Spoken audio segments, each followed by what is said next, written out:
Okay, new video on the Righteous Gaming YouTube channel. I'm Zach here again with another deck tech, and today joining me is my good friend and newest team member, Jacob Lantz, fresh off his top four from Nats. Jacob, how you doing? Doing good. How are you? Oh, I'm doing all right. So today we get to talk about Azalea, but before that, I guess because you're new to the team and people haven't gotten to hear from you, you want to tell us a little bit about yourself, how you came to be on the team after Nats? Yeah. I guess Tyler, who owns the team, has been trying to get me on the team for about a year or so now. I know you and Will have been trying to talk me into it, and I know I've just been kind of busy with life stuff the last year or so. But these last few seasons, I've really been just kind of locked in on Fab, and I feel like going forward, I want to just keep trying to, do what I can, see where I can go. And I think it's time to do team stuff, and I'm really looking forward to it. Oh, So after the event, Tyler messaged me and he's like, "Hey, are you still thinking about maybe doing team stuff eventually?" I'm like, "You know what? It's time. Let's do it. Let's do it." yeah, glad to have you. Yeah. And here we are to talk about your really good finish. So, if people don't know, Jacob was top four in US Nats playing DD New Horizons Azalea. And I guess let's start there. What led you to like the New Horizons type of build of Azalea? Because like when a Oh, lot of people think Azalea, they think like the Sandscour Great Bow, like opting, looking for optimal right. play lines. Your version isn't really like that. So what's like the general idea? Yeah. Okay. So good question. I have been playing Azalea for about 2 years now. Um, I am a Ranger player at heart. I mean, as you know, I played Lexi for the entirety of her being really good. And then when she left, I was kind of just lost on decks. So I tried playing Victor. I played Victor at the Pro Tour in LA like 2 years ago and just did not do well. And afterwards was kind of just going back and forth on decks, and then Azalea kind of had her breakout with Brody Spurlock's list, playing Amplifying Arrow, doing a bunch of just like, aggro stuff, not on many blues.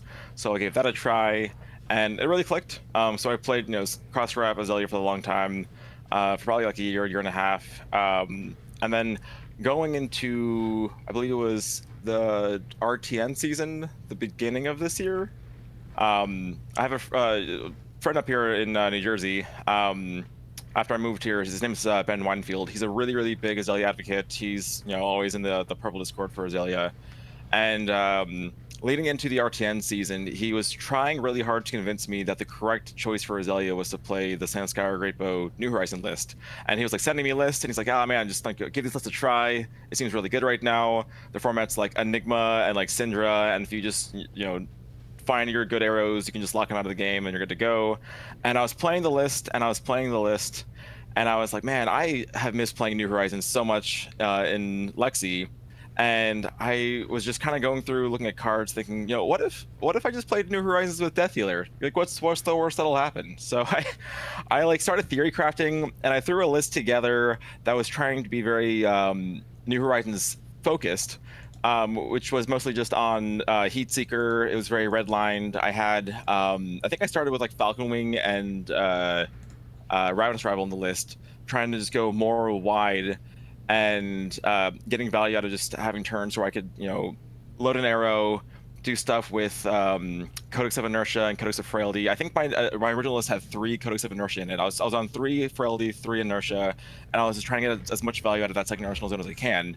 And I was doing really well with it. I was like going to Talishar. The list felt really fun, and I was like, I don't know if this is the best list, but I'm really enjoying like the casino style of just blind flipping and just high rolling games.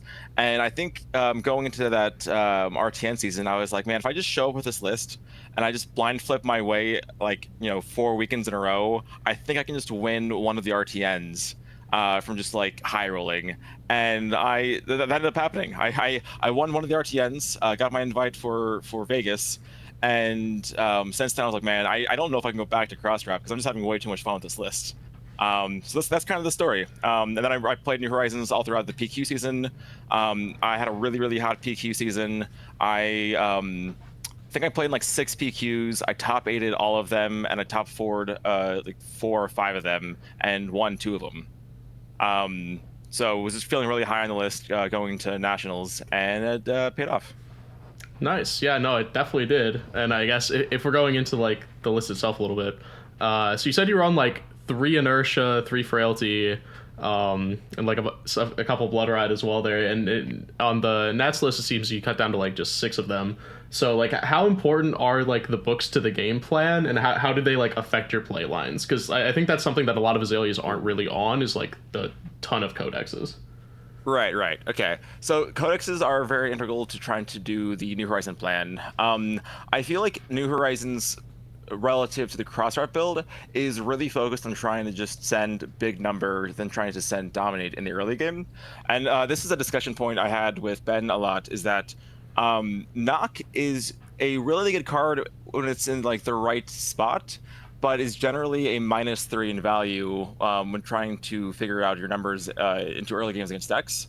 There was actually one PQ this season where I just didn't play Knock at all. I was on a very aggressive go wide Azalea list, and I made finals of that PQ and lost to a Kasai in a really close game. But I just was like, man, I don't think we need Knock to do what I want to be doing with this deck. But I think it's still really good for the games where if you need to hit it for a run ledger or like turn 0 or to close out a game, it's good to have. It's not super detrimental. It just sucks when you blind flip into it, which is what this deck does a lot. But I think it's necessary, which is it's a good card. It's just numbers wise, it's not the greatest. Codex wise, I think the list I ran all of RTN and PQ season, I was on 7. I was doing 3 Frailty, 2 Inertia, and 2 Blood Rot. And Inertias are really, really sweet when they work, and really suck when you blind flip into them. But the turns where you like load an arrow, play a bunch of pumps, play Codex of Inertia into like another pump, and just send a big arrow with them having an Inertia token, you have a Ponder, it feels really great. Blood Rot has a lot of really cool plays around it, where because you do kind of go wide a bit with your Bolton shots, and now with the new Swift shot, you can have plays akin to what Lexi used to do, where she would like send 7 to go again, your opponent would block, and then you would play Codex of Blood Rot to get like force another card out of their hand, and then you can just get like in some damage. There's really sweet turns where you can start with Codex of Blood Rot. They'll like throw a D-React in their arsenal, and then you follow up with Like release attention? Release attention, yeah. Or remorseless, and just get them. Especially when you pair that with one of your arsenal disruption abilities, it's really good. But the biggest thing about playing so many codexes is just the tempo they provide. I feel like the games where you end every turn with a ponder token, you're probably winning those games because you have the tempo, you're keeping the tempo up, you're like not having to block out, you're just sending numbers a ton until they get down to like a low enough life total where you're like, okay, now I'll just kill you with like dominate. Like I'll just start blind flipping hands where if I hit an arrow, I'll just send dominate to try to close out like numbers, and if I hit a pump, I'll just load an arrow and send more big number until they die. So codexes are really, really important for this. Going into the event, I tested a bunch of different high C's of cards, and I was on kind of a different version of Azalea that I thought was really cool, that was running like 3 Coastal Blood Rots and calling the big guns and take aims and like Falcon Wings, and I was trying to go more wide than the traditional way of Azalea, but I just didn't think it was the correct build for the event. And I was chatting with Taylor Crawford a decent amount because I had learned he was planning to play Azalea at the event. He pivoted like last minute to Gravy because his team just discovered Gravy was really good, and he was like, all right, I guess I'll just play Gravy. But he shared most of this list with me. I ran 79 of his 80. His list was playing Dreadbore over the Battering Bolt, and he was really only bringing the Dreadbore in against Florian. And this is something that I had done in the past. I've played that all throughout the PQ season because there was a lot of Scepter Florian in my local meta, and the Scepter Florian list were on like an absurd number of D-Reacts. And in those PQs, I think I still enjoy playing Dreadborn to non-Scepter Florian because they're still on like 12 plus D-Reacts, but the Scepter Florian games just felt so free because you would sit down, they would reveal Scepter, and you have like Dreadbore, and you're like, okay, let me like play my first like real turn of like a 6-card hand, and you would just send in like 20 damage, and they're like, well, I have 3 D-Reacts in my hand, and then they just like die. Yeah, as someone who was playing Scepter Florian at the time, did not like seeing Azalea. I agree, it was not fun. Right. And then after Scepter took the ban, um, I was always kind of back and forth on like if I preferred Dreadbore or Death Dealer into the non-Scepter game plan, because Dreadbore is just an absurd card. Like the games where it lines up with their yellows, it just draws you an extra card like every turn. And into Florian, if they're, I think I like did the math where they need to have like at least 8+ D-Reacts for Dreadbore to be worth it, and then if they are on like the lower end of that, they have to draw them in like the first few cycles. Otherwise, Death Dealers is way better. And going to US Nats, I spoke to a bunch of people who played Florian, and they're like, yeah, like we've been like cutting D-Reacts, we're on like a more aggressive game plan. We're playing like the what's the one like 3 for go again? If you played an aura attack plus like channel not heroic. Ranger Swarm? Yeah, Rune Ranger Swarm. Like we're on like kind of that plan. We're like being way more aggressive. We're not as D-React heavy, and I'm like, I don't really want to like show up to this event and like play Dreadbore into Florian and then just get like overran because they just are like attacking me instead of using D-Reacts. And I was like, I don't think I want to play it this weekend, but I was expecting a lot of new, and it felt like there was going to be a lot of Fang. I was playing into a lot of Fang on Talishar, and I knew like 4 or 5 people who were like registering Fang for the event. Yeah, my bad on that one. Yep. Yeah.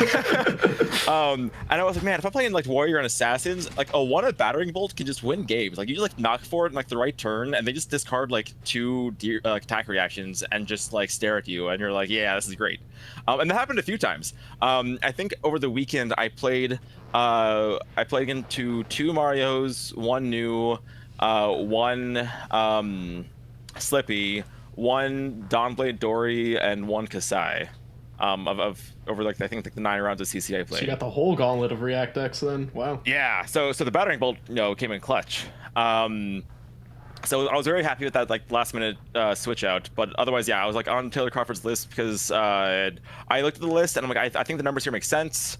The one I think change after the event I would have made was I know I was testing Calling the Big Guns quite a bit, and there is reasons to play that over Take Game, and Take Game is one of the cards where I had a hard time cutting it only because the card will sometimes just save your ass on turns where you don't have an arrow in hand, where you like let's say you don't have an arsenal and your hand is like Take Aim, Codex, 2 pumps, and they have a turn where they just like block down and pass back.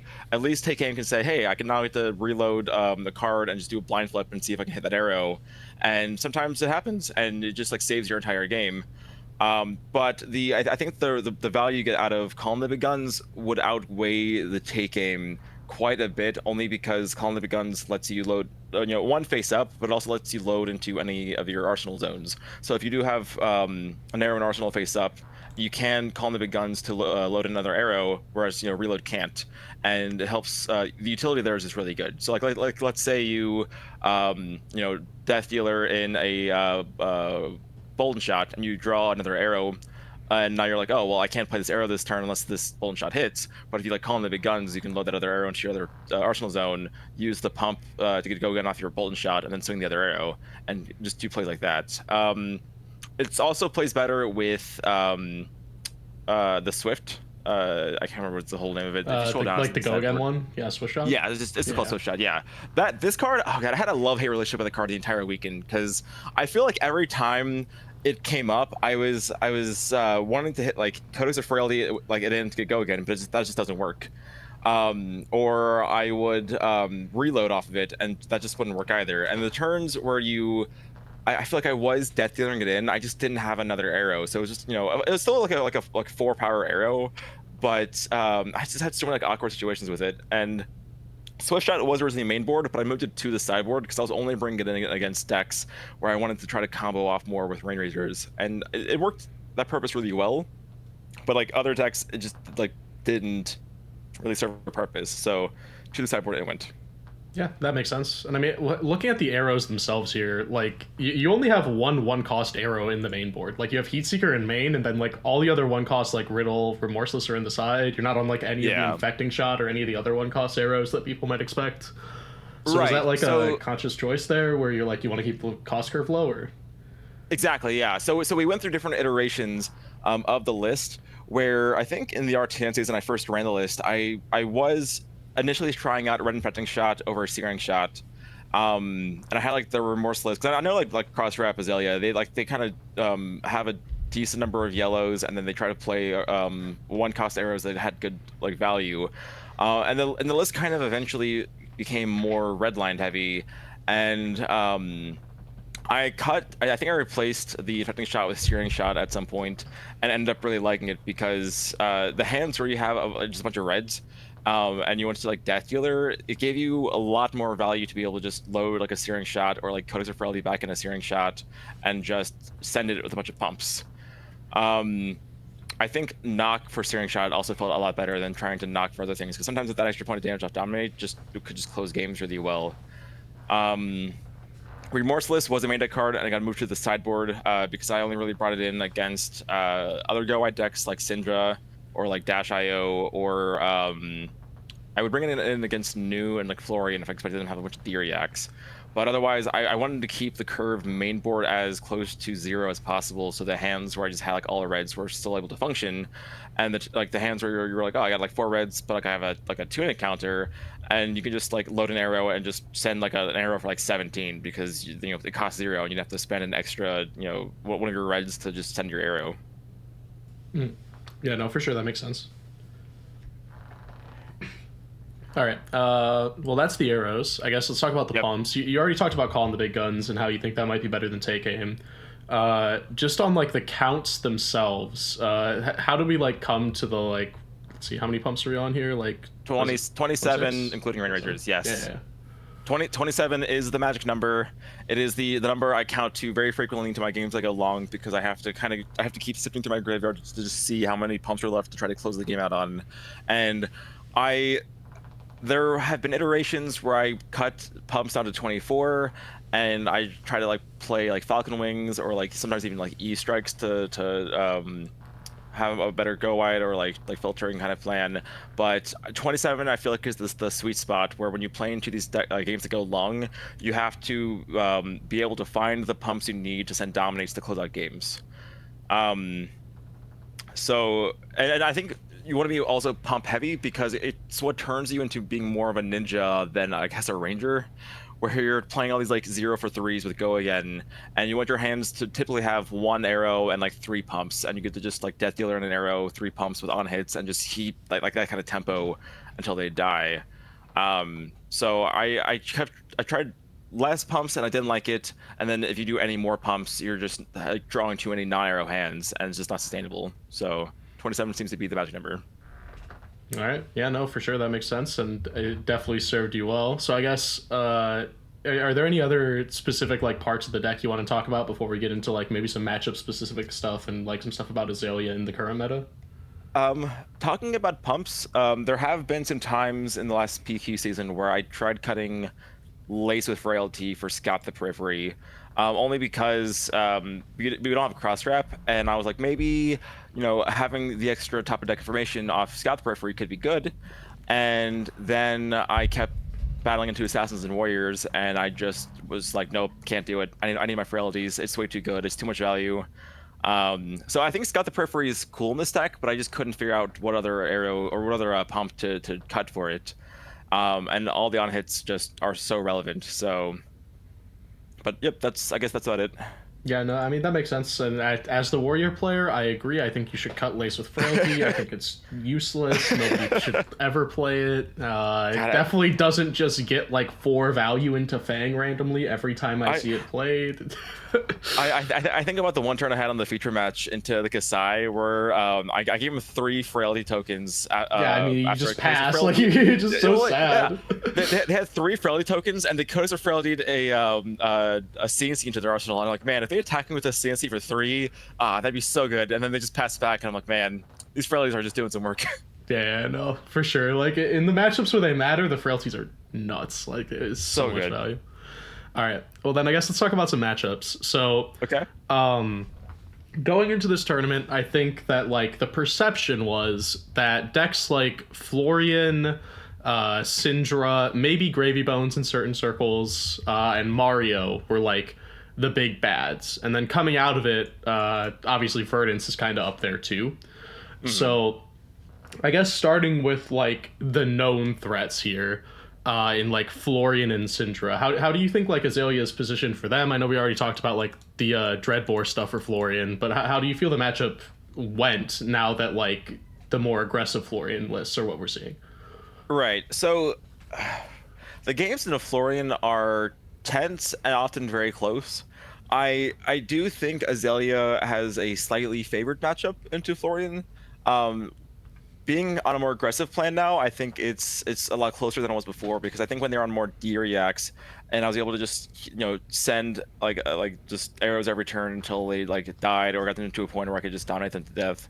Um, I feel like the matchup goes where if they are putting on pressure and I have like off turns, that's where I lose.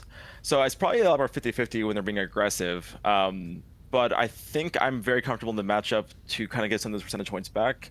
So I don't hate the matchup, but I don't love it either.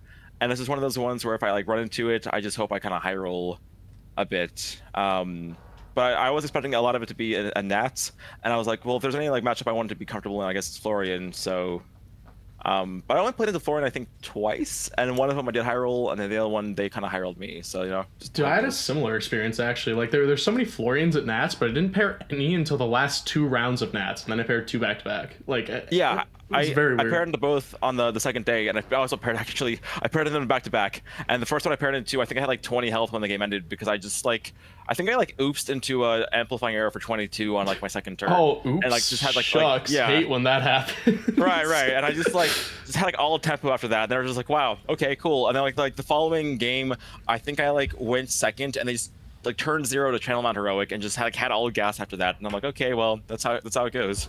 Yeah, that be how it is sometimes into Florian. All right, well, I mean, it makes sense. Like, having a 50-50 matchup into the most popular deck in the game is probably pretty good. Right. If it can't be favored, at least it's, like, close, right? Talking about other popular decks, though, like, Syndra is the other, like, premier aggro deck that people are, working on right now.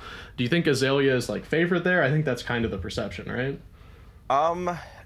It can be favored. I think it's also really draw dependent. I didn't run into a single Syndra at Nats, but I know there's going to be probably a lot more going forward. It entirely depends on if the Syndras are on Warmongers, and they probably are right now. And it also depends on how many copies of Breaking Point they're on. But the way the games go are typically, if I see my random ledgers on like opportune turns, it feels like a non-game. And then if they, kind of just oops into their breaking points on turns where I can't block it, that also feels like a non-game. Or like they warmongers me multiple times. So it can be kind of coin flippy. I think overall it's a positive matchup if you play into it where you don't play too heavily into your arsenal, and if you're able to go second. I think going second is really important because you're trying to just be like the tempo maker, and if they can go first, yeah, sure, they can like leak in a few points of damage, but then if you can just crack back with like 14 damage with relevant on hits, you can kind of just keep tempo, going forward. Definitely play your long draw half love into the matchup, so the turn that your warmongers you can still try to send like run ledger for 9 and just recover where you can. This is definitely not a matchup where you want to try to set up 6-card hands. Block with your New Horizons pretty much as soon as your like arsenal is empty and you're trying to deny them a card draw where you can. That's really big. Carpet Trap is an MVP in this matchup. It will deny a massive momentum draw like every time you play it, because you just either throw it onto their second attack for 3, and then their third one just gets invalidated, or you send it on their third attack for like 4, and then it comes in for 1 and just turns off mask for the rest of the turn. And Carpet Trap is just it's like a 6-point value like every time you draw into in the matchup. It's just so good. But yeah, I think it's favored for Azalea, but it can kind of just depend on how much they are teched. Because I know Azalea's I'm honestly really surprised to see how much Azalea is like seeing representation right now. So it's definitely going to be teched 4. So it could be a lot more even, but if you play correctly, you can definitely get some percentage points out of it. Yeah, I think that like Syndra kind of falling on her face at US Nats kind of led to a lot of people thinking, okay, well, if Syndra's not doing too hot, next aggro deck on the list is Azalea, right? Right. But so after US Nats, I am not super high on Azalea because I really dislike playing into Gravy as Ranger, and I just play into Gravy. So I mean, as you might have saw in the top 4 game, like going into Nats, I played into a bunch of Gravy on Talishar, but that was also people like, just testing stuff on Talishar, and the matchups didn't feel bad because I learned if I just kind of went face and ignored the allies, I would kill them, which can be true, but I think with the more consistent Gravy list, it's just super hard to do that game plan. They get chums out, they boat you to death. If they see two boats in the top 15 cards of the deck, you probably just lose. And I think Azalea going into a field of just a bunch of Gravy, or also Gravy and Azalea hate, it's just not a great position for her to be in. And I know people are like, yeah, she's probably not going to survive Nat season, but I could also just see her just like slipping like through Nat season, just being hated on, and just not being able to clinch a win. So yeah, it is kind of awkward that like Gravy coming in makes everybody want to run stuff like Warmongers more and all this other stuff that just like incidentally hates out Azalea a bit. Right. It was like Viscerai finally left. I thought I was finally clear of like the Warmongers like thing because people were just underestimating Azalea, and that was like the only matchup to bring it into. And now it's just back again because it's good into Gravy. It's like good into Puffin. It's kind of alright into Mario too. Marlin, yeah. But it's actually that's also good into Mario as well. But with the new dagger builds kind of popping up. Another matchup, I guess maybe we can talk about next is the Verdance matchup. If I figure if we're done with the one of the top fours, we can move on to the second one, right? So Verdance was a matchup that last PQ season I would just love to play into because Verdance was essentially like playing into Florian, but with a lot less armor and not as much like later game pressure. It felt like when I played into Verdance, if they were on certain Aethertide, it felt like a free matchup because they were trying to just like cobble together like this combo that just let me kill them. And if they're on Waning Moon, they're like on a more like mid-range game plan, but they were still trying to do Channel Millennium Tree stuff, or trying to disrupt me with like Mind Warps, and having let's say the Millennium Tree, me having the Quiver would just usually cover a Mind Warp, and I can just keep killing them through everything. This new version of Verdance that I played into in top 8, the Lucas Oswald list, was honestly a really difficult matchup, as we saw in testing, where they're really good at the mid-range plan. They have so many block threes. They're not trying to do dirtily like arcane stuff. Them being able to just threaten 9 to 10 damage late game because they're able to just pressure me down is super threatening. And as you saw in our testing, if she's able to gain 4 or 5 life turn 0, it's I'm just on the back foot the entire game. And if not, I'm hoping to be able to just like make the game close and overtake her. But it's difficult, and I think it's another deck that can play Warmonger's Diplomacy really well. And if you're running into it in national seasons and they're on like more Lucas Oswald list, you're not going to have as much of an easy time as you think you do, and it's spooky. So what you're saying is that LSS should ban Fruits of the Forest and unban Germinate. I'd be fine with that. Yeah, honestly. I've finally gotten someone to agree with this. Oh my god. All right. I'm mostly joking. Yeah, it's a terrible idea, but also because like I built Florian and I played a little bit of Florian after he came out, and I think I played like one side event with him in like London, and Germinated was such a fun card, and I think it's hilarious that it took me until probably I want to say like 3 or 4 weeks ago for me to realize that Germinate produces 1 more life and rune chant than I thought it did before. I wasn't playing him on Talishar really ever, and in paper, I guess when my opponents played Germinate, I never really paid attention to it as much. But I thought it was just like you pay X into it, and then it's like X, but it's X plus 1 on both. Oh, sorry, the life gain I knew. It was the rune chance that tripped me up. It was always X plus 1 rune chance because like it repeats. Like it is the first time that repeats. Yeah. And so like the card is really good, but I think it just died for like the sins of Florian just being like good at what he does while Enigma is gone. And I kind of hope. I hope they bring it back, but Florian's probably gonna leave before they bring it back. But it's a cool card. I think like when Florian came out, he was kind of underwhelming. But that's like strictly because of just I think New and Enigma. And I don't know. Germinate's cool. I think Fruits of the Forest is a crazy card. they spoiled Prism for us. I was like, God, this card is like so good. Like you have this attack that just sure it blocks too, but you did like apply pressure or just incidentally gain life randomly throughout the game as a control deck or mid-range deck, and that kind of play style is really strong. It's like Autumn's Touch that I can put in the graveyard turn 0 without attacking with it. It's so dumb. Like I mean that card alone is like one of the big reasons why I'm trying out Sigil Solace in Ireland now. It's like I'm also a mid-range deck, and I want to like incidentally gain life while being a mid-range deck. That seems so good. Yeah. Anyway, back onto Azalea now that we've gotten thoroughly off topic. I guess the last matchup that I think we maybe should touch on is Prism, because I know she's getting a lot of buzz as like the gravy counter, and you know she's got decent spread into the meta. So how do you feel like Azalea does there? So every Prism player I run into will tell me that they think they have a really good matchup into Prism. And if I was on Crossstrap, I would absolutely agree with you, but I think on this New Horizons build, I actually have some really good edge into Prism. Only because the New Horizons Codex of Fertility lines really lets me just send really wide, like 16 plus damage turns early and just apply pressure. The New Horizons also lets me randomly block in Herald of Erudition for 5, which has been relevant more times than I can count. Like if I have a New Horizons or a Erudition coming for 5 against me like mid game, and even if I like have an arsenal and I have an extra arrow in my hand, I will just block 5 and just turn it off. The biggest MVP in the matchup 2 is Tar Pit Trap. I think if I see 1 or 2 Tar Pit Traps early, the games just feel like they're like way in my favor.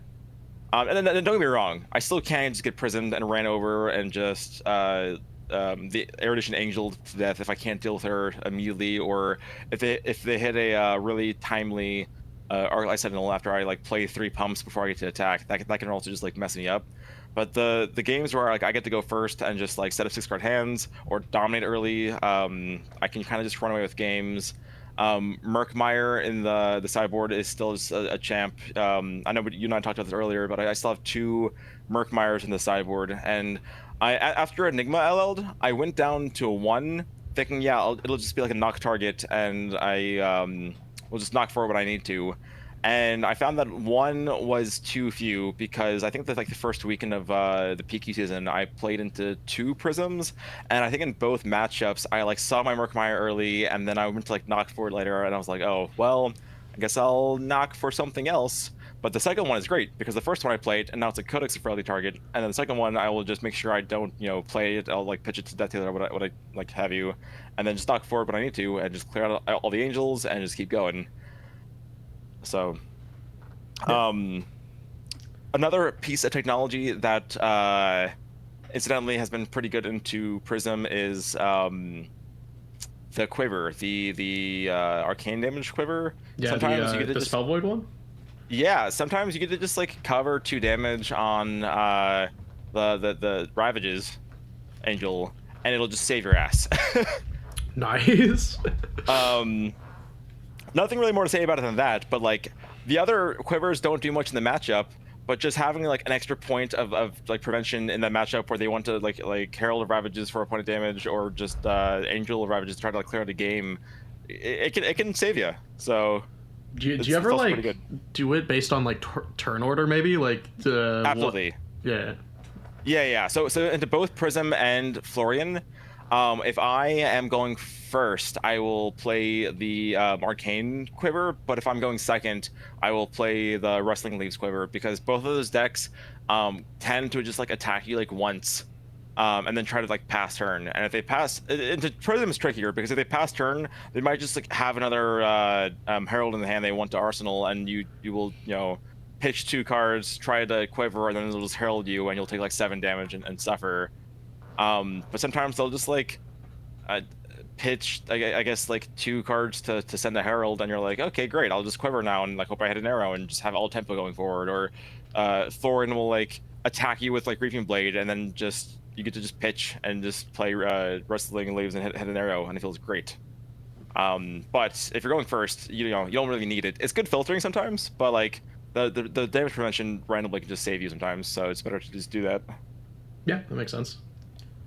All right, then I guess to close out here, just for a little bit of fun, I don't know if Andy's going to use this or not, but What Oh if we do no. some draw fours real quick? We just look at some example hands. We just like give some people some play lines. So here we Okay. go. Let's just say we're going first. Draw up. We got inertia, double amp arrow, endless arrow. What are you doing with this? Well, so going first, you will always on the New Horizons build. Since you have the luxury return instead of 6-card hands, you will pretty much always try to go for the dominated arrow turn 0. Codex of Inertia is weird because you don't want to give your opponent a arsenal. Like they will just throw an arsenal in, and you're like, okay, well now you have a 5-card hand. But if you're going first here, yeah, you just pitch a amplifying arrow. I would say load the other amplifying arrow because you can arsenal the endless arrow and be happy about that. And then draw a card, hope you draw a pump, and then just ship it with Azalea. If you hit an arrow and you have a pump, just send it. If you don't have a pump, just like arsenal, another card and just go to next turn. I do find myself trying to arsenal endless arrows while I can while Snapdragons is up because I will just try to curate my hands into Rainrazor combo turns as much as I can. Codex of Inertia is at its best when your hand has a bunch of pumps and one arrow, but here it's just, whatever going first. Yeah. Yeah, that makes sense. So say we go ahead, we ship it, and we wind up arsenaling the endless arrow face down. We have an amplifying arrow face up, and we'll just see what we got here. All right. Ooh. So we got amplifying arrow, endless arrow, and arsenal right now. How you feeling with this as the hand? Right. So if amplifying arrows face up and endless arrows face down, I would probably at least block with the searing shot here and keep the battering bolt. Because if the turn, I guess, doesn't line out, you can at least arsenal it to try to set up another Rainrazor's turn. You would Azalea flip the endless arrow. If you hit an arrow, I would just go pump, send the arrow, and then arsenal the bolt and shot. And if you do hit a pump, you just send 3 pumps, amplifying arrow for 14, and just arsenal the bolt and shot, and keep going. Yeah, no, it makes sense. You can kind of see how this deck is like humming, right? Where you're just like, all right, here's my unblockable 14s over and over again. And I think the playline I just described highlights the New Horizons like thought style really well. Where when you're looking at a hand and you're like, how do I want to block with this hand? When you think about blind flipping, you're usually either gonna blind flip into a pump a decent amount of time because you play a lot of pumps, or an arrow because that's the next bulk density of things in your deck.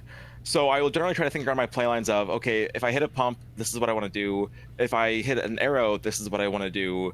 If I hit, a codex, like, great, I'll make the hand work.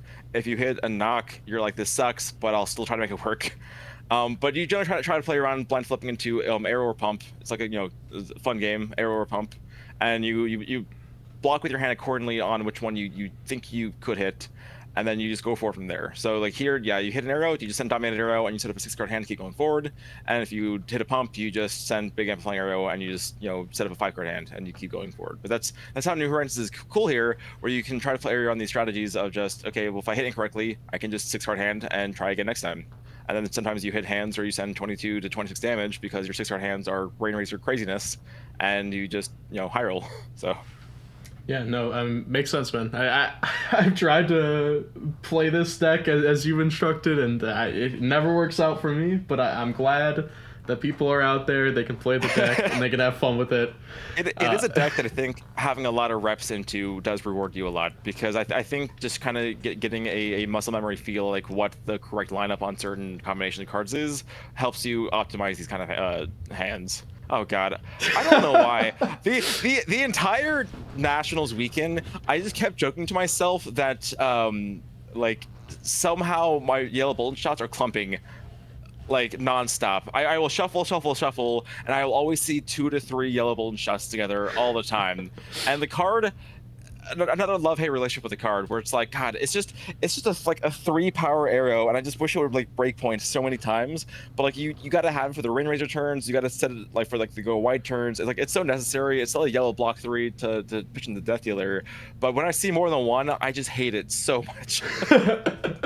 It's funny that we got the clumping even on the February. Even on the February. But, I mean, this hand's not terrible. I mean, you pitch one into Death Dealer, you draw the card, you like hope you hit an arrow because you have the take game, so you can just premeditate, send it for 6-go again, reload off the take game for another arrow. If not, you just debate if you want to send all of your pumps and like arsenal pump. It kind of depends on the heroes you're playing into. Like if you're playing into decks that have more than like 3 ways to clear your arsenal, definitely like don't try to save the pump. Like a lot of people try to save a pump into like assassin, and you're like, all right, time to leave no witness and just like get punished. And those kind of matchups, I'll try to clear out my arsenal as much as I can. Florian is one where he has, you know, like the CNCs plus plow wonders, but Florian is also a list where I think you get rewarded for trying to set up 6-card hands as much as you can, and just hope for the best. But yeah, so hope you hit an arrow here and just go wide and just keep sending big numbers with ponders on the off chance you get the hit. Yeah, that makes sense. All right, well, hopefully some example play lines help people out there in trying to learn the deck. Do you have any closing thoughts you want to leave people on, or you think you've said everything you need to say? Let's see, did we discuss all the cards on the sideboard? Let's see. I mean, I guess we haven't really talked about Riddle, but I think that one's kind of self-explanatory. Yeah, that's pretty self-explanatory. It's in the sideboard because I only bring it in against matchups where it is relevant. Otherwise, it's just kind of a one-cost arrow that, you know, doesn't have an on-hit into a lot of decks, but into the decks where it matters, it can just win you the game on the spot. Like, you play into Dio, and if you hit a Red Ledger 2 turns in a row, you probably win those games. You play into Syndra, or if you have it 2 turns in a row, you probably win those games. But you play into like Florian, the card doesn't really matter. You play into a Warrior, and the card, I guess into Fang, and like... Fang is in fact sad if you riddle him. Yeah, right. Red Ledger was like one of the most contentious cards in my deck in the Aurora meta, because the card is like either insane to Aurora, or you like play it into Aurora and they're like, all right, here's my like lightning pressed E-strike for 10 damage, ha ha ha, and I'm like, wow, I just like put so like all of my hopes and dreams into this Red Ledger, and it just didn't matter. But no, the card's good. Red Ledger is a great card. It's really good into Gravy, because they want to play like 7 actions in one turn, and Red Ledger can just say, you know, no, like here, sure, you can't play your ally if you can't play your blue. So it's pretty good there. Yeah, no, for sure. Not much to say. Good card. Yep. But yeah, I think otherwise we've touched on everything else in the sideboard. Yep. Yeah. If you're good, I'm good. Yeah, I'm good. Azalea's a sweet hero. I'm kind of past playing her now because there's not really anything else happening, you know, until I think August, and I have to assume she's probably going to leave in national season, but she's like already kind of dead to me, but not yet, and it's weird, but I already miss her so much. Azalea was such a fun deck, and I have been trying to play a bunch of Riptide and Marlin, and I think they're both really sweet decks, but they just can't beat Gravy, and that makes me sad. Like I feel like I'm in like the same state again where I am trying to play like Lexi post Outsiders and play a draw my meta, and it just feels impossible.